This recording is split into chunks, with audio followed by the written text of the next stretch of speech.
fantasy used to feel completely unfiltered, mixing tones, styles, and ideas in ways that don't really exist anymore. These films weren't afraid to be theatrical, surreal, or even awkward, creating worlds that feel distant from anything made today. Here are 10 old fantasy movies that don't feel like anything modern. Weapons are useless. I repeat that question. Then I must answer it. Fight Delos with your wits rather than your courage, and look to his ankle. 10. The Magic Sword, 1962. A young man raised specifically to defeat a dark sorcerer sets out on a mission to rescue a kidnapped princess, stepping into a world shaped by magic, curses, and strange allies. The story follows a very direct fairy tale structure, but what defines it is how physical everything feels. The creatures, animated through early stop-motion techniques, have a rough, tangible presence that modern CGI rarely captures. Basil Rathbone brings a commanding, almost theatrical performance that elevates every scene he's in. The pacing is segmented, with each encounter feeling like its own challenge rather than part of a continuous arc. There's a sincerity in how seriously it treats its fantasy elements, giving it a tone that feels closer to a staged legend than a modern film.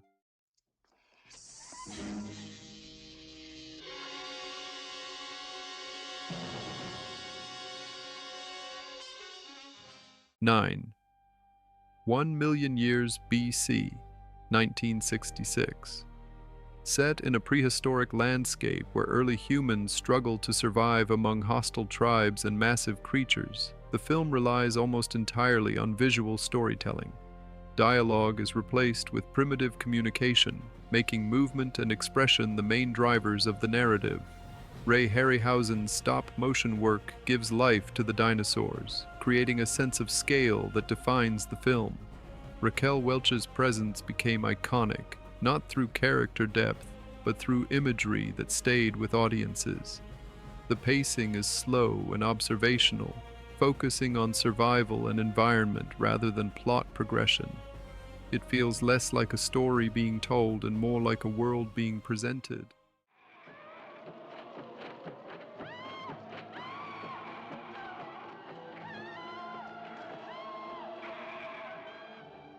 Eight.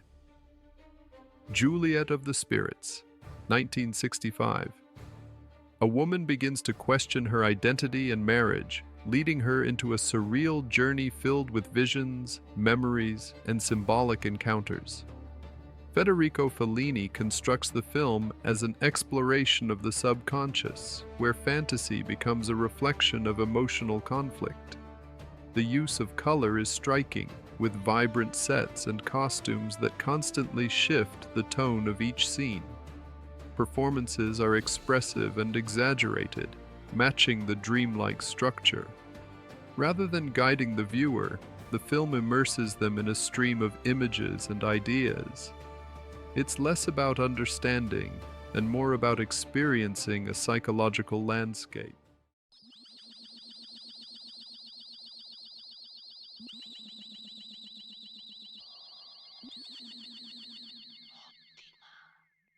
Seven. Jason and the Argonauts, 1963. A heroic leader assembles a crew to retrieve the Golden Fleece, facing gods, monsters, and supernatural trials along the way. The film unfolds in episodic segments, each introducing a new challenge that feels almost self-contained. Ray Harryhausen's animation work is the centerpiece, especially in sequences like the skeleton battle, which remains one of the most recognizable moments in fantasy cinema. The performances are straightforward, allowing the spectacle to take focus. There's a balance between mythological seriousness and a sense of adventure, creating a tone that feels earnest rather than ironic. It's a film built on craftsmanship rather than speed.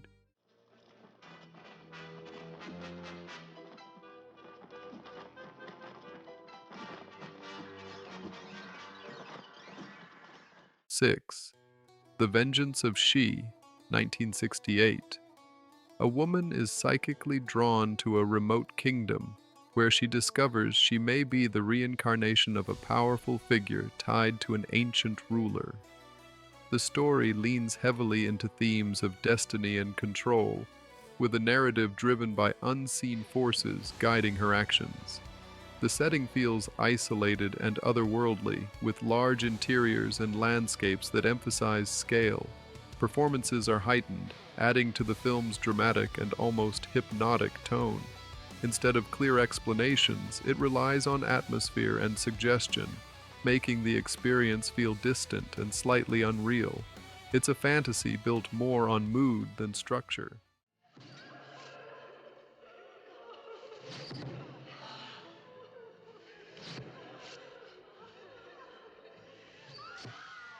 Five.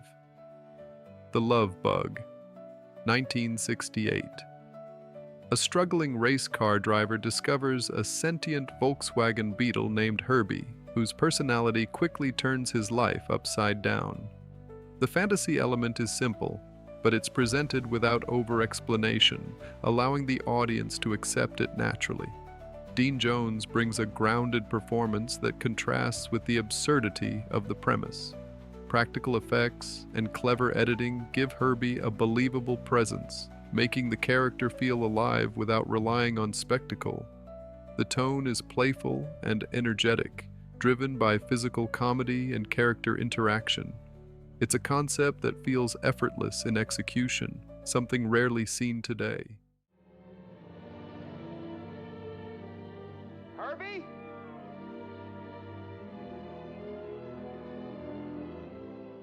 4. Mary Poppins, 1964. A magical nanny enters the lives of a London family, using imagination and subtle guidance to reshape their relationships. The film unfolds in episodic sequences, each introducing a new moment of wonder rather than building toward a single climax.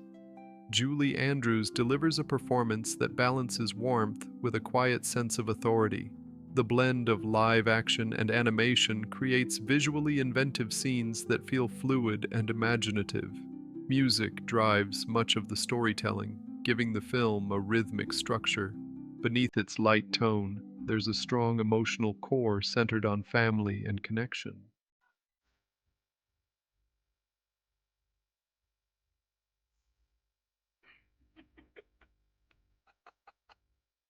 Three. The Gnome-Mobile, 1967. During a trip through the countryside, two children encounter real gnomes, leading to a journey that blends everyday reality with hidden fantasy. The story moves at a relaxed pace, focusing on discovery and interaction rather than conflict. Walter Brennan plays dual roles, adding a layer of charm and humor. The gnomes themselves have a slightly uncanny presence, brought to life through performance and practical effects.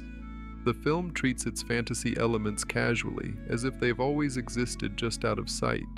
That understated approach gives it a unique tone. It's anybody's gnome!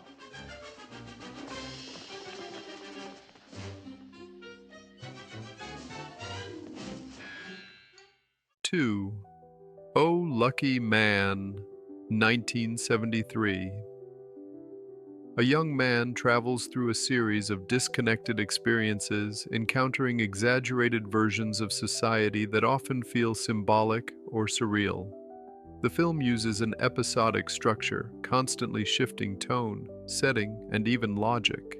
Malcolm McDowell not only leads the story, but also appears in multiple roles, reinforcing the film's themes of identity and repetition. Fantasy elements emerge subtly, blending with satire to create a world that feels distorted but recognizable. It frequently breaks conventional storytelling rules, even acknowledging its own artificiality. The unpredictability is what defines it.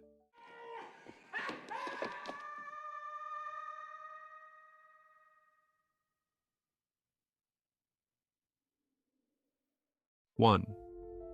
When the Cat Comes, 1963. A mysterious cat arrives in a small town, revealing people's hidden emotions through color-coded visual changes.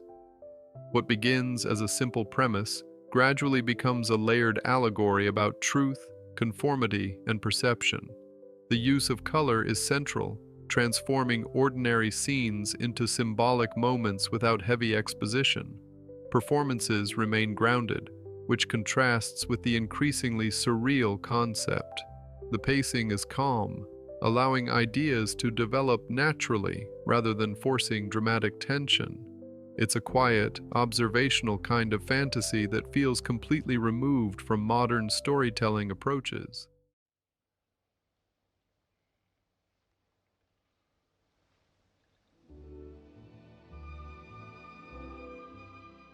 If you enjoyed this journey into the hidden corners of cinema, don't forget to hit the like button, leave a comment sharing your thoughts, and most importantly, subscribe to Cinemira for more strange, forgotten, and fascinating films. Your support keeps this adventure alive.